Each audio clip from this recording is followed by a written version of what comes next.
Ayo guys ya, di follow guys ya, di follow ya. Nanti kalau aku live nanti ada notifikasinya ya. Silakan di tap, silakan di follow. Kita silaturahmi aja ya guys ya. Makan bawang. Jadi badan orang India tuh bau bawang. Nah itu dia. Kenapa? Karena orang India tuh suka makan bawang. Aku juga suka makan bawang. Bawang Bombay, bawang ini. Nah, jadi kalau orang India tuh suka makan bawang gitu. Nah, apalagi kita bahas kasus. Nikita Mirzani udahlah ya, bosan kita bahasnya ya. Kalau sudah lagi kita bahas lagi Nikita Mirzani ya, bosan ya. Abang kok jadi India, bukannya Arab? Arab maklum. Arab maklum. Ayo dong, apalagi kira-kira yang terhot ya. Tapi gimana menghadapi puasa ini yang sudah 6 hari puasa ya? Ada kira-kira kendala? Yang pasti kendala uang ya. Soalnya di mana-mana ini sekarang zaman sulit soal uang. Betul toh? Zaman sulit. Bahasa korupsi zakat 11 triliun. Antam itu dia. Bahas korupsi zakat. Itu korupsi zakat itu aku belum update ya. Nanti cobalah besok saya pelajarin dulu korupsi zakatnya. Saya belum update, saya baru tahu juga tuh. Besok aja lah ya. Atau kepengen nggak bahas si Rasman? Kepingin bahas Rasman? Nggak usah lagi bahas Rasman tuh ya, muak kita, bosan. Nah, jadi begini guys ya, kita tuh pengacara, kita tuh advokat, seharusnya membuat nyaman kliennya gitu loh ya. Bukan menambah ribet gitu ya. Kalau si Rasman itu kan rata-rata klien itu kan ribet dibuatnya. Coba dia tuh memakai jasa pengacara itu untuk meringankan masalahnya dan membuat dia tenang gitu ya. Bukan membuat ribet gitu ya. Jadi karena dia mungkin ribet jadinya kan gitu kan. Nah, jadi seharusnya pakai jasa pengacara tuh jadi lebih tenang gitu, lebih nyaman, orang lebih nyaman. Tapi kalau si Rasman kan tidak, dia petenteng semua orang ditantanginya di Indonesia ini ya kan. Nah, saya pernah dapat pengacara ribet, kerjaannya nggak kelar, betul.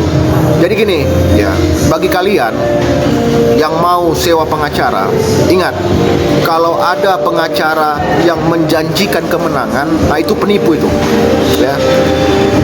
Pengacara yang menjanjikan kemenangan itu penipu. Kenapa? Karena pengacara tidak boleh menjanjikan kemenangan apapun. Kalau ada pengacara, oh ini masalahnya kecil, oh ini masalahnya gampang, nah itu penipu ya. Jadi makanya hati-hati kalian kalau memilih pengacara. Kalau ada pengacara yang menjanjikan kemenangan, nah itu penipu. Karena kita di dalam kode etik kita sebagai pengacara tidak boleh menjanjikan kemenangan apapun. Tidak boleh kita menjanjikan kemenangan kepada klien kita. Kalau ada yang menjanjikan kemenangan, berarti dia itu penipu. Nah, itu hati-hati. Nah, yang kedua, kalian bisa lihat cara bicaranya gimana. Ada nggak dia membahas masalah hukum atau hanya mengatakan menonjolkan kehebatan dia sebagai pengacara? Kalau pengacara yang menonjolkan kehebatan dia sebagai pengacara, hati-hati kalian. Itu pengacara yang nggak benar. Itu aja. Yang dibahas tuh masalah hukum gitu, ya kan? Bukan masalah kehebatan dia sebagai pengacara. Karena banyak sekali sekarang orang malas jadinya memakai pengacara karena pengacara-pengacara yang model-model seperti itu gitu, ya. Kuliahnya nggak jelas gitu ya.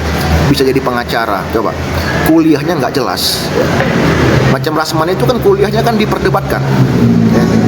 Apakah dia di Ibnu Khaldun atau bukan, kan gitu kan? Nah, itu yang diperdebatkan. S1 dia di pengacara.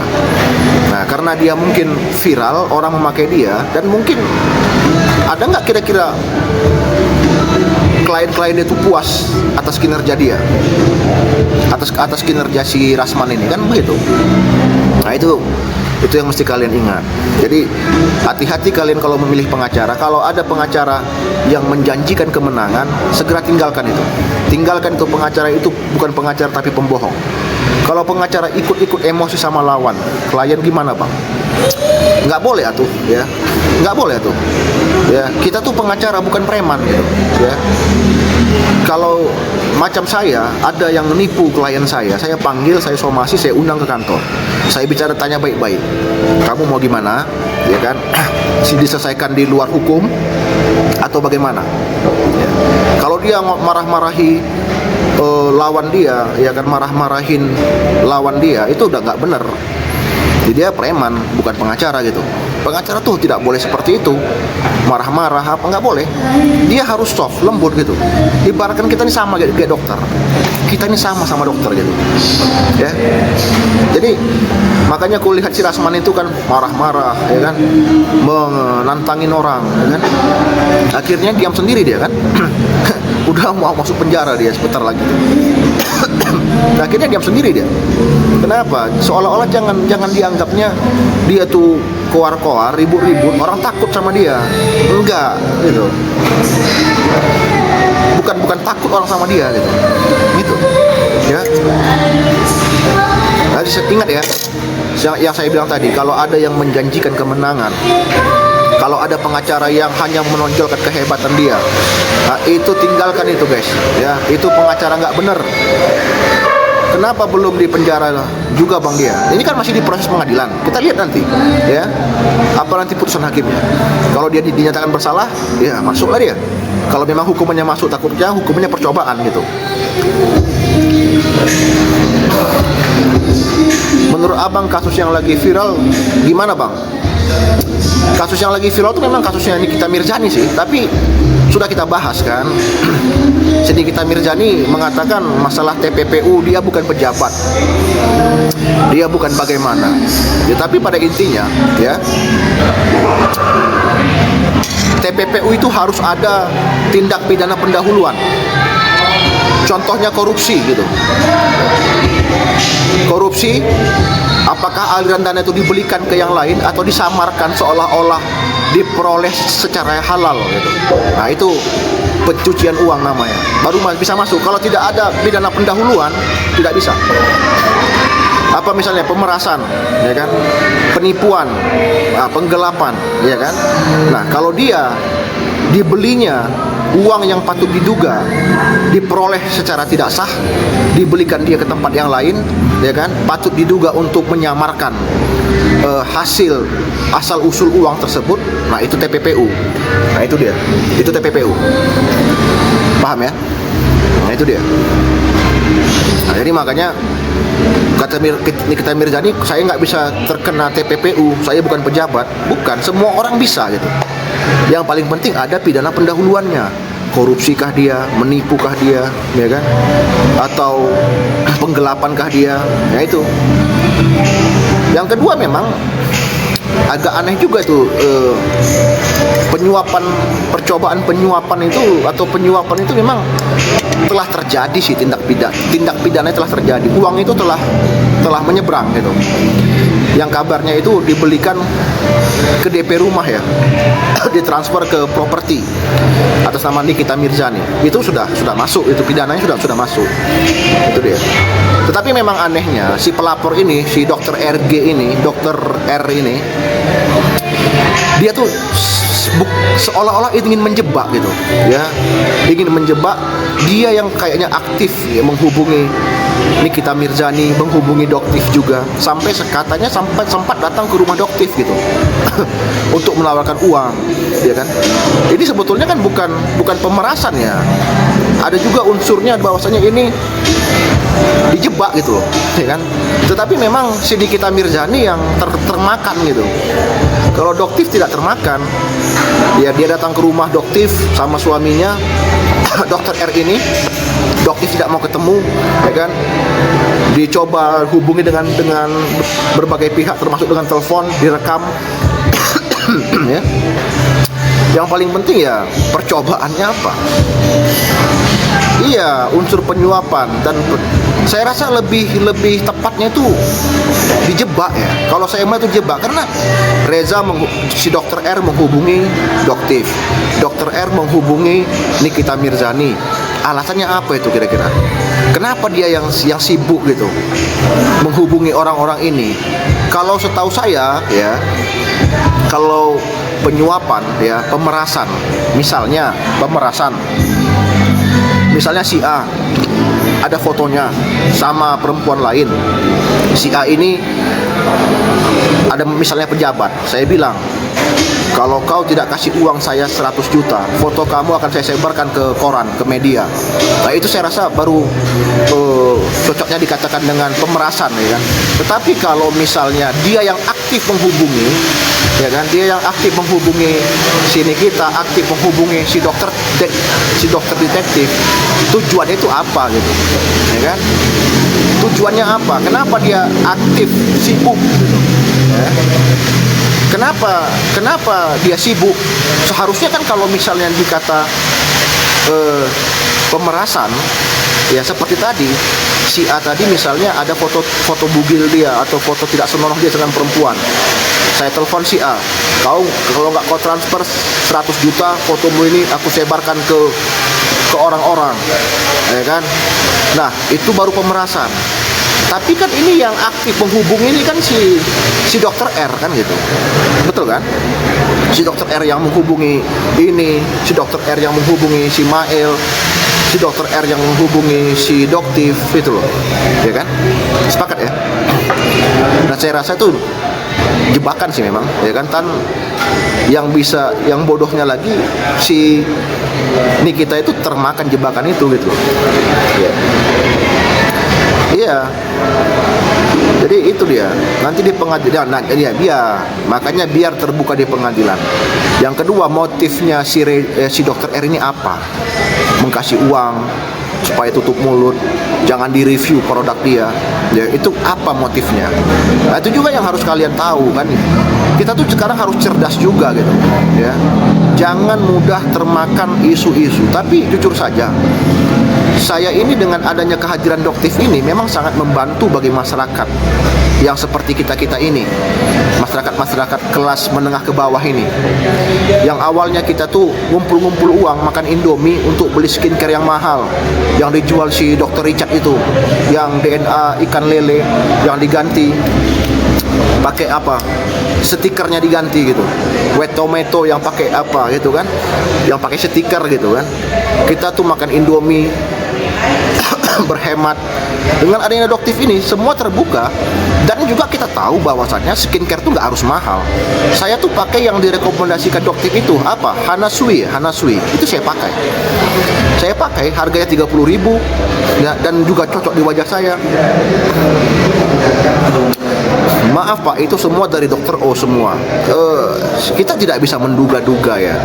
Orang mengatakan itu Dokter O atau dokter. Yang jelasnya si Nikita Mirzani memanfaatkan Kisruh skincare ini. Awalnya kan Kisruh ini kan dokter detektif sama si Dokter Richard kan gitu. Nah tiba-tiba nimbrunglah si Nikita ini, ikutlah dia membela Doktif ini tadi, dan dia mengambil kesempatan di sana. Itu salahnya dia. Gitu. Dia menerima uang itu gitu loh, ya kan, dan diduga ditransfer ke developer untuk beli perumahan, kabarnya seperti itu.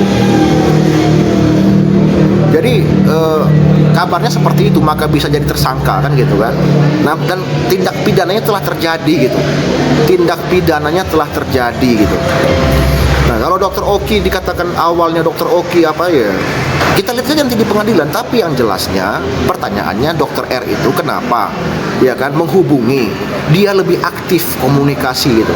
Seperti saya bilang tadi, kalau kita itu pemerasan ya kan, misalnya si A itu ada foto dia dengan wanita, saya telepon si A itu, kau mau kuserahkan ini sama istrimu, kalau enggak aku minta 100 juta. Nah, itu pemerasan. Kalau misalnya dia aktif yang menghubungi, gimana? Apakah itu pemerasan atau jebakan gitu? Banyak kali kemakan analisa buzzer yang tiba-tiba muncul, giring opini. Iya, makanya aku bilang, ya hati-hati kalian guys ya. Kalian tuh harus cerdas gitu. Kalian nih kalau nggak adanya doktif, buta kalian semua. Kalian tuh ditipu, ya kan, oleh orang-orang yang lebih pintar dari kita. Bayangkan aja, ya, kita tuh nggak tahu apa-apa tentang kosmetik. Dengan adanya doktif itu, ya, kita tuh terbuka lebar-lebar. Cantik itu tidak harus mahal. Saya bilang, cantik itu tidak harus mahal gitu, ya kan? Selama ini orang mengatakan cantik itu harus begini, cantik itu tidak harus mahal. Saya memakai produk yang direkomendasikan oleh doktif, yang harganya 30.000, Hanasui, ya, bagus sampai sekarang. Ya, coba kalian pikir, ada naik DNA ikan salmon katanya, ya kan? Harganya 300.000, diganti stikernya, dijual harganya jutaan. Coba kalau nggak ada doktif yang membongkar itu, berapa banyak uang kerugian masyarakat itu, coba ya, berapa banyak ya. Jadi kalian tuh harus hati-hati. Buzzer inilah memang kerjaannya, ya kan, dengan cara seperti ini mencari makan, karena mereka tuh nggak ada kepintaran apapun buzzer ini, ya. Jadi kita tuh, iya, love doktif, betul. Saya dengan adanya doktif ini, ya, bayangkan aja, istri dari supir angkot, istri dari tukang ojek online bisa cantik, bisa berrias diri. Kalau nggak ada doktif ini gimana? Coba beli skincare pun nggak bisa, mahal, ya. Dengan ada doktif, skincare yang murah ini dan bagus ini, ya kan, dan bisa terjangkau oleh mereka. Di luar kasus ini selama pernah terjadi nggak, Bang? Pelapor bisa jadikan. Makanya kita lihat saja nanti ya, apakah nanti pelapor, kan kita lihat nanti kalau memang dia tidak jujur di pengadilan, ya, dan berbohong di pengadilan, itu ada sanksi hukumnya, ya kan? Itu ada sanksi hukumnya. Makanya saya lebih suka ini bergulir cepat di pengadilan. Pasti si Reja itu selaku pelapor itu pasti akan dipanggil, didudukkan nanti di persidangan itu, ya kan? Saya harap juga nanti pengacaranya sini kita Mirzani itu juga harus memakai cutting belwis katanya. Cutting belwis itu bahasa Belanda itu rangkaian peristiwa tentang terjadinya sebuah pidana, ya kan? Nah, dan harus ditanya itu, apa motifmu menghubungi, siapa duluan yang menghubungi, kamu kah atau sini kita Mirzani, kan gitu. Nah, itu deh, kamu atau Nikita Mirzani yang duluan menghubungi, motifmu apa mengasihkan uang itu, takut direview, kenapa rupanya produkmu ada yang salah sama produkmu, kan gitu kan, betul kan? Nah, itu dia. Nah, jadi makanya, jadi kan 20 hari penahanan, apakah langsung sidang? Saya rasa mungkin diperpanjang ya, diperpanjang. Jadi gitu guys ya. Jadi kita tuh harus cerdas ya. Jadi kita tunggu aja, lihat aja nanti di persidangan. Ya, bagaimana? Bayangin aja kalau nggak ada doktif, berapa banyak uang kalian yang dimakan oleh dokter RL itu tadi, dokter RL itu, ya. Ikan apa, DNA salmon, ya, yang harganya 300.000 diganti stiker menjadi jutaan. Coba, bodohnya masyarakat Indonesia itu masih percaya dengan begitu-gitu. Adanya doktif, semua kedok mereka terbuka. Nah, itu dia. Nah, itu yang harus kalian terima kasih. Nah, itu tuh. Ya. Bayangin aja dengan adanya doktif, istri tukang ojek, istri tukang angkot, ya, bisa tampil cantik, ya, bisa perawatan diri. Ya, kalau enggak selama ini kita tuh harus nabung dulu, makan Indomie dulu, mau beli skincare gitu. Nah, gitu dia. Kenapa kita nggak ada uang? Skincare mahal. Ada yang rela makan Indomie, makan telur demi beli skincare. Cobalah, seperti itu yang terjadi. Jadi makanya kalian itu memang harus berterima kasih dengan kehadiran dokter ini tadi. Ya, jadi makanya saya dukung doktif, tapi tidak sama Nikita Mirzani ya. Saya Nikita Mirzani tidak. Kenapa? Karena memang saya rasa dia mengambil kesempatan di dalam kisruh ini, dia mengambil kesempatan. Ya, dia yang mengambil mengambil kesempatan di dalam masalah ini. Itu dia. Pak, cantik itu mahal. Begini, ya. Ini karena mindset daripada masyarakat Indonesia. Masyarakat Indonesia itu selalu mengatakan yang putih itu cantik gitu. Jadi perempuan-perempuan Indonesia itu berlomba-lomba mau jadi putih gitu. Dan inilah dimanfaatin oleh mafia-mafia skincare ini untuk menjual produk dia yang berbahaya. Yang kedua, masyarakat Indonesia ini suka instan gitu. Suka instan, tidak suka proses gitu ya. Sebetulnya kalau kalian tuh makan tomat saja setiap hari, itu kulit kalian cerah. Kalau putih, tidak mungkin. Tidak mungkin kita putih seperti orang Cina gitu. Karena gen kita berbeda. Mungkin cerah iya. Nah, jadi makanya karena masyarakat Indonesia ini suka putih, yang kedua tidak suka proses, hanya mau instan, nah itu maka dimanfaatin oleh mafia-mafia skincare itu tadi. Gitu. Bang, uang 4M itu apakah nanti dipertanyakan di pengadilan dari mana? Ya pasti dia akan dipertanyakan dari mana. Dan ditanya lagi motifnya apa memberi uang itu. Yang kedua, apa tujuannya si dokter R itu aktif, dia yang aktif menghubungi ini, dia yang aktif menghubungi Nikita Mirzani, apa motifnya gitu. Kan gitu. Apakah ini penyuapan, pemerasan atau jebakan gitu kan? Kalau pengacaranya Nikita Mirzani harus ke arah sana gitu. Harus membawa ini ke arah sana gitu. Gitu sih. Ya. Oke guys, jangan lupa di-follow guys ya. Jangan lupa di-follow ya. Nanti kita tetap bisa silaturahmi ya. Ya ketimbang kalian follow akun-akun yang nggak jelas, lebih bagus kalian follow akun saya. Kita bisa diskusi, silaturahmi, konsultasi hukum juga gratis. Ya. Bentar kan? Bener aku bilang kan. Pertanyaannya, si dokter R ini kenapa aktif? Dia yang aktif gitu. Ya. Dia yang aktif menghubungi Nikita Mirzani, datang ke rumah doktif, aktif gitu. Apa maksud dan tujuannya gitu? Betul toh? Nah itu dia. Jadi kita itu sebagai netizen harus pintar, ya kan? Ada yang disembunyikan oleh dokter R ini tentang produk dia. Kenapa dia mau mengkasih 4 miliar? Apa? Kenapa dia takut produknya di-review? Berarti ada yang tidak benar kan seperti itu. Ya kan? Kalau kita yang benar, kalau kita itu benar, seperti Wardah misalnya, Wardah, ya. Wardah itu sudah lama produknya.